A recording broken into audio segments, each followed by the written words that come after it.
Well, hello, Shiny Crafty People. It's Totten here, and welcome back to the channel. Today I wanted to see what Walmart had for fabric and to see if maybe it's expanded at all since Joann's closed, or maybe just to find out what's available. Now, this is at the Walmart in Summerfield, Florida, which is basically on the edge of the Villages here in Florida, which is a huge retirement community. So I went to the biggest one I could find, and hopefully we'll see they have quite a lot of good fabrics in there. Let's check it out. So this store is actually on the edge of the Villages, which is a big retirement community. And so I did definitely expect for this to be probably one of the better stores that I would go into in terms of their fabric selection. I did make my way through the aisles. Every store is kind of laid out a little bit differently, which is very interesting to me. Later on in the video, I'm going to show you some different options in terms of layouts of various stores. This had the craft section right next to the electronic section. So a lot of them have that. You'll see right up ahead, it says arts and crafts. So I began getting my way to the arts and crafts section to see what they had available and how much they were giving over to fabric in that particular section. And you'll see here, it's kind of a good thing because there does look like there's a cutting table in this section. And I was really impressed by that. So yes, in fact, this store does cut fabric and had, it looks like, almost two full aisles of not only fabric, but all the notions and everything that goes with it. So we start here at the fat quarters, just 97 cents each. Now it's important to understand these are, well, they say starting at, but almost all of them were 97 cents. The ones that weren't were the ones that were like the licensed fabrics were a little more expensive, usually like $1.97. I went ahead and got the image of both sets of them. You know, these is like 4-foot wide section. And they have some good solid colors in there. And then they even had some fat quarter bundles that were in the $6 to $7 range. I thought that was a pretty good deal. Now, here's the part that I found in every single store, which is pre-cut fabrics. These pre-cuts, some of them by Waverly, the others were just by a nondescript name, so they didn't have Waverly's name on them. But I was impressed that I could find 2 yards of a solid fabric for just $5.64. Now, I can't tell you how great this fabric was, but I was really surprised to find fabric at basically $4.50, $4.97 a yard for some really good looking fabrics, at least with the Waverly name. By the way, all of it still made in China from what I could see. Now, they had a huge amount of fabric going all the way down, and even some fabrics that I thought, well, this is more traditionally for apparel. So they had some apparel fabric. This is costume satin for just $6.27 for 2 yards. That's quite inexpensive actually for that. And they had other fabrics too. I was surprised by the sequins. This is 1.5 yards of a sequined material for $6.37. And they're saving money by not having to have someone in the place all the time to cut all these fabrics. So if you wanted tulle or other stuff, you could just buy it and put it in your cart, not have to find somebody. This was a roll for $5.17, and it was a long roll, 5 yards of light blue tulle. Now, they also had fleece. Now, this is not like Joann's had fleece out for days. They do have fleece available here, and you can make blankets and other stuff. They also had this larger selections of cuts, 2, 3, and 4 yard cuts of fabric, which I found interesting, that you could get a 4 yard cut of fabric like this, 4 yards for $10.67 of the solid color fabric. And then they had some home deck type fabric. So the rest of that was all 100% cotton. And then you get down into these more of home deck fabrics. Now these also say 100% cotton, but they're actually 72 inches wide, 2 yards of a pre-cut. That would actually help you make curtains or something else if you needed to. I was kind of impressed with the home deck fabric, although I will say it's still fully made in China, but it at least has the care instructions there, and kind of interesting. Now, this store did have a cutting table, so it meant they also had fabric that you could have cut by the yard. And then they had some other fabrics like muslin, the diaper cloth here, and lots of prepackaged interfacing, as well as interfacing that you could have cut by the yard. And it all at reasonable prices, I thought. Now, here's an image of sort of what's on the back of the regular fabric. I wanted you to see what that looks like, of the smaller bits of the fabric. I did buy a couple of these because I'm going to make a project out of them. These are the ones I used at one of this 1 yard pieces for the drawstring backpack that I made recently. This is all of the stuff that is the license, so it's more expensive, $7.97 elsewhere. You know, this might be the one where if you're looking for licensed fabrics, maybe you go to Michael's because they have licensed fabric as well. I was really surprised that they had the patterns here. And the patterns weren't, I mean, they were priced fine. They were, you know, $7, $8, $9 for a pattern, every day, all day, every day. I was actually impressed when I had gone to Hobby Lobby, and then for a future video, they were only $3. Now here they had plenty of sewing machines. They did carry singers, but they were also carrying some brother machines, and I was impressed. They had a range. They had this is $228 for a machine that has lots and lots of options, and some other brother machines that were not that expensive really, and the Singer heavy duty ones, which strangely enough have a lot of plastic in them. And then of course they had lots and lots of notions, a big, big wall of notions. I was very impressed by that as well. This is not quite as much as you might have found in a full fabric store, but it was pretty good if you need the basics for sewing. Really, their fabric was okay, but the notions were actually quite impressive. Lots of things available at this particular Walmart store, and plenty of those everyday things like blades and rotary cutters and and surprisingly too, I was really happy to see a really good selection of rickrack and bias tape.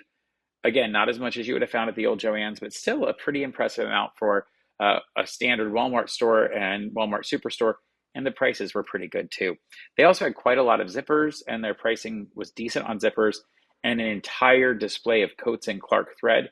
Now that's not everyone's favorite, but thread is something I don't mind buying online for different pricing. Now, I did say that I'd show you a few maps, and it's interesting here. This shows the home and office and crafts at the very top. This one shows it sort of in the middle at the Union City store. And then this one shows crafts. I got to find where it is. It's, well, not easy to find. Next, I went to the Walmart Supercenter in Leesburg, Florida. It's a little lower demographic than the Villages store, and I thought I would just go in there and see what I could find. Now, interestingly enough, their craft section was not in the same section as the craft section at the store in the Villages. It was laid out just a little bit differently, but not so much differently that I wasn't able to find it. So I do have to make my way toward the back of the store. Interestingly, too, in both of the stores, in all three stores I went to, the craft section was right next to the clearance section, which is actually really convenient because I like to go into the clearance sections too. So as I made my way through the store, I'm like, well, I got to go all the way to the back, and you can see the section was right in front of me, and then a couple aisles over was where the fabric was. So here we go in the arts and crafts section. They have plenty of yarn, and then here we go. Fabric cuts are right there. Now they have these aisle and a bit of fabric and notions, but there is no cutting counter at this particular Walmart. It didn't surprise me that that was the case. Think about the expense of having to have a cutting counter. Means you have to have the right staff that is trained how to cut fabric, and you have to have people who can be then called over there.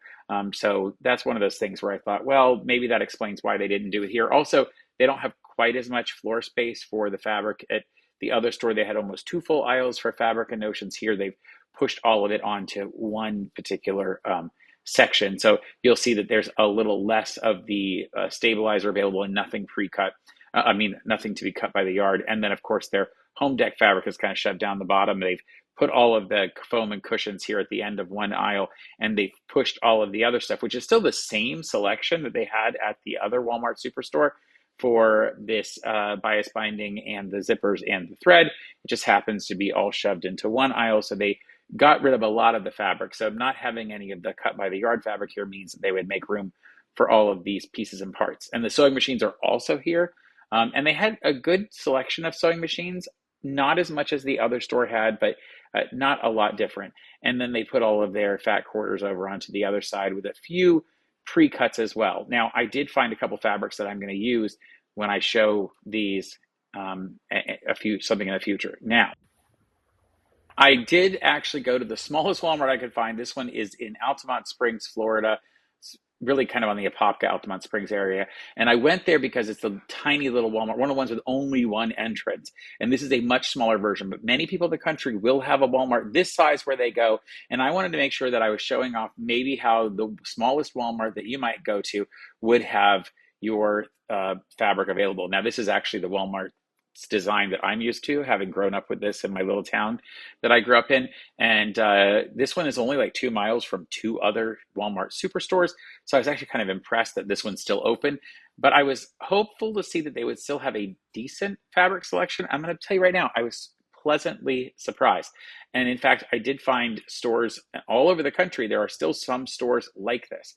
Now, I had to really search for the fabric here because it is not anywhere near the other stuff that I found it before. It was actually right next to the auto parts stuff, which was really surprising to me. Like I almost thought that I hadn't found it. Like I had to go zoom all around, and then but I saw these flowers right here, and I thought, oh, I think I know where I am. I'm in the right location.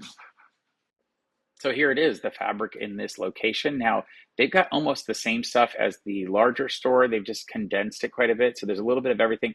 Not a whole lot of fleece there on the bottom. They do have these pre-cuts, quite a few of those actually. I was surprised they really stuck with that.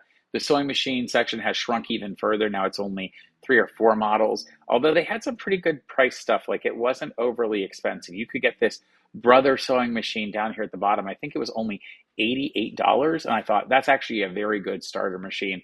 From everyone I've ever talked to that has one. They also have the RIT die here and all of the cutting supplies. Not as many, of course. We're getting a much smaller amount. But the fact that they had at least any of this stuff was impressive. And still the same thread display and the same zipper display. Now it was the top half of the zipper display, and then the bottom half is that rolled stuff. And then, of course, we had just a small amount of the extra padding and stuff. But all in all, not a bad situation for them. So that was my trip to 3 different Walmart stores. I was glad to get a higher end superstore in a nice community that has quite a bit of money, so they're kind of catering to them. Also one in more of a lower middle class community where they're reaching to different people. Interesting to see, the only thing they really took out there was all of the fabric on the bolts. So that was nice to see that it wasn't a major difference. And then to see that even in their smallest model store, which is actually, maybe 2/3 the size of a super Walmart, or maybe even less than that, maybe half the size, only has the one entrance, that they're still providing quite a lot of fabric options. I don't see them adding cutting tables to any of their Walmarts anytime soon. It doesn't seem to make sense to add to that, to kind of go backwards, but I do see at least that there are some options that you can use to find fabric available. And in a future video, I will take some fabric that I bought there that I also made sure was in at least 25 stores in random cities across the country, and I'm gonna make a fun project. So stick with me. Until next time, folks, stay crafty. Bye for now. All right, I guess it means I have to still brave Walmart if I want fabric.